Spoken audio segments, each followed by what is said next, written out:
Ashes of the Last Dragon, Chapter 2. A Village Changed. With no delays on the path to High Mill, the journey took Cole barely half a day, thanks to a steady, urgent pace, fueled by worry for Lily. The morning sun's pale rays shimmered off dew-laden fields, yet any beauty in the scenery was lost on him. All he could think about was his sister, her feverish face, and how the hours were ticking away. As he hurried along the well-worn road, he couldn't help recalling the last time he had passed this way. It had been years ago, in happier times, when his father still lived. Cole's father had a reputation as a dependable blacksmith, and he would occasionally travel to neighboring villages, High Mill included, to fulfill special orders or deliver new tools. Back then, Cole had been a scrawny teenager, barely old enough to assist his father meaningfully. Mostly, he had been a quiet shadow, carrying small boxes of nails or lumps of raw metal while his father handled all the real conversations and business deals. Nobody paid Cole much heed then, and he suspected they'd pay him little heed now, if not for the fact that he'd grown taller and broader in the years since. He glanced down at himself as he walked. Time in the forge, brief though it had been, had marked him. He now stood a few inches over 6 feet, lanky, but with a wiry strength gained from hauling metal ingots and swinging a hammer, even if he'd never fully taken on the role of blacksmith. His hair was dark and fell in unruly waves just above his shoulders, and his eyes, a deep shade of brown, often gave him a somber air that Lily used to tease him about. He wore a simple, threadbare cloak that bore the stains of travel, fastened at the collar with a tarnished buckle. Beneath it, he dressed in a faded tunic and worn trousers, each piece betraying how sparse his resources were. But the real mark of his identity was the hammer at his belt. It was the same hammer his father had once used for smaller forging tasks, and it fit comfortably into Cole's grip, both a nostalgic memento and an unspoken source of comfort. By the time he neared High Mill, the sun was fully above the horizon, illuminating the gentle hills surrounding the village. High Mill itself had always been modest, known mainly for its water-powered mill, hence the name, and the modest trade of grain, flour, and local crafts. However, as Cole approached the outskirts, he noticed a distinct shift in atmosphere. The roads were not entirely deserted. There were still travelers, farmers with carts and villagers moving about, but their faces bore the same anxious pall he'd witnessed in Farewell. A tension clung to the air, as though everyone expected some new calamity to strike. Many wore simple cloths or scarves around their faces, presumably to ward off whatever pestilence might be carried on the wind.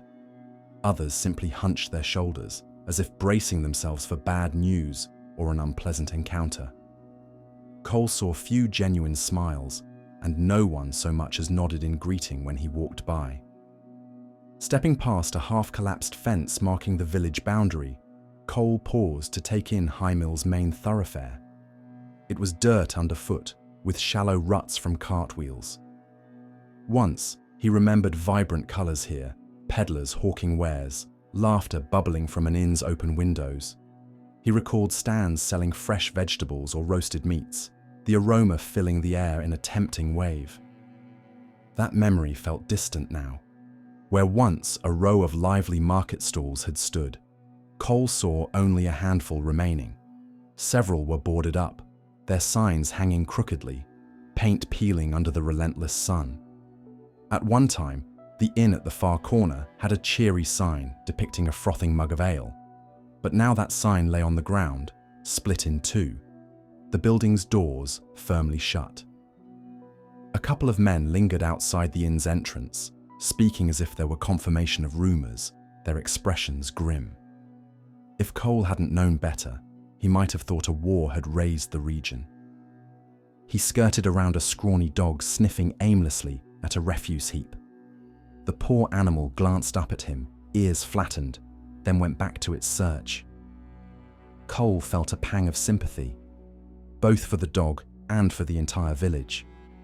This place, like Farewell, had been drained of hope by the plague. He moved on, passing empty side streets. A few passers-by slowed to watch him, their curiosity piqued by his broad shoulders, tall frame, and the hammer at his side. Coal had filled out in the time since he'd last come here, and it was obvious no one recognized him as the shy youth who used to trail behind a well-known blacksmith. Before, he'd been overshadowed by his father's presence, sometimes literally. His father had towered over him with effortless confidence. Now, without that imposing figure at his side, Cole was alone, forging his own path. If anyone wondered whether he was trouble, they kept their distance. Signs of the plague's impact were everywhere. He passed a house with a crudely painted red mark on the door, likely a warning that someone inside was infected, or perhaps already dead. A woman in a threadbare dress stood in an alley, her face streaked with tears as she pressed a folded cloth to her mouth and coughed.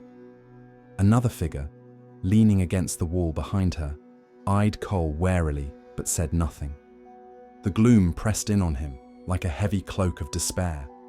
He didn't even realize he'd balled his fists until he felt his nails digging into his palms.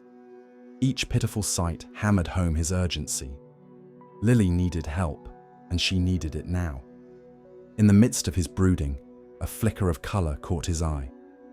Around a bend in the main street, he spied a cluster of merchants and villagers gathered around makeshift stalls, a market of sorts still operating in fits and starts.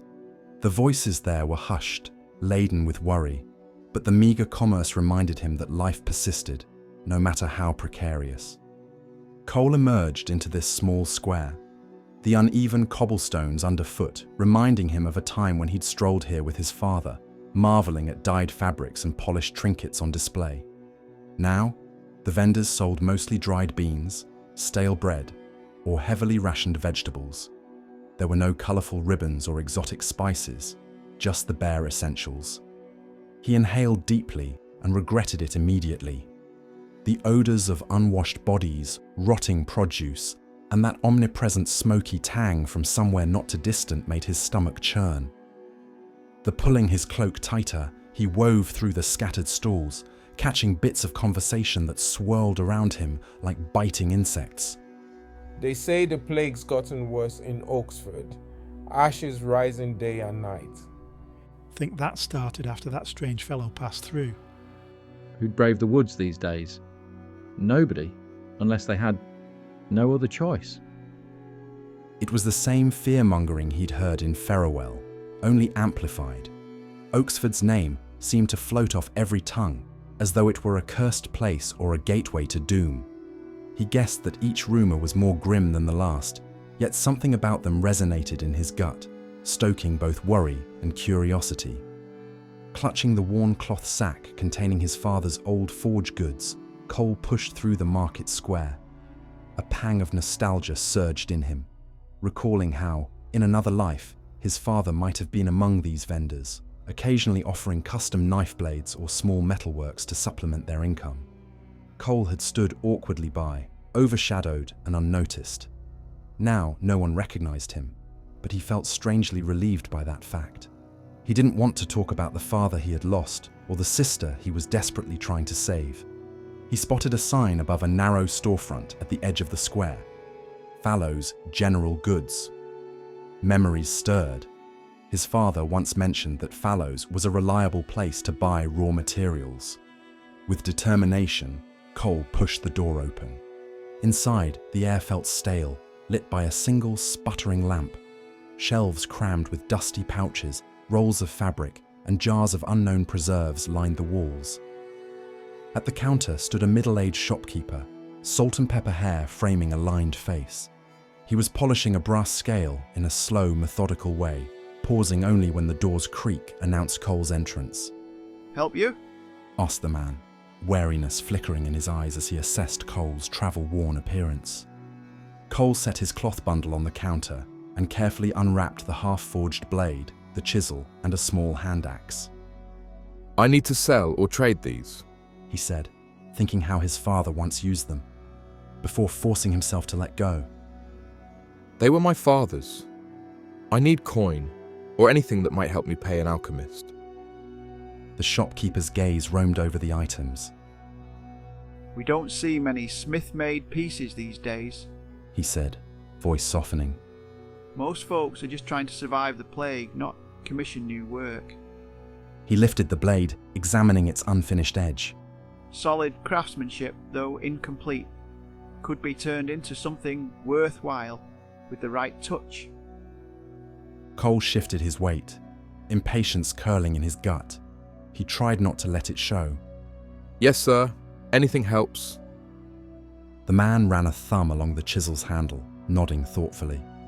Business is slow, so I can't pay much, but I'll do what I can. Cole watched him rummage in a small lockbox behind the counter, eventually producing a few coins. As the shopkeeper counted them onto the scarred wood, Cole cleared his throat, pushing the conversation toward the real reason he'd come. I heard that in Oxford, they're the cause of the ashes, to keep the plague in check. My neighbours back home mentioned the same. The shopkeeper slid the coins across, then folded his arms. Rumours true enough. The ashes started appearing a few months back, just faint, like grey dust, and moves unnaturally. Then it got worse. People say it's from the funeral pyres. He hesitated, glancing at Cole's anxious expression. There was a traveller who came through, right around the time the ashes first showed up. Hardly spoke. Bought a meal, left again. Why would anyone go there if it's so dangerous? Cole asked, voice tense. The man shrugged. Desperation, I suppose, or curiosity. He might have heard rumours the plague was worst in Oxford and wanted to see for himself. Some folks think he was following the ashes straight back to the source. A cold prickle slid down Cole's spine, following the ashes. If that stranger had truly tracked them, perhaps the cause was more sinister than ordinary funeral pyres. I see. He managed, picking up the coins. Thank you. He tucked the money into his satchel, heart clenching with the realization of how little time Lily might have left. Where can I find the alchemist? The shopkeeper gave him hurried directions, a squat stone dwelling on High Mill's southern edge, near a cluster of lean-tos for firewood storage. Cole nodded his thanks and left.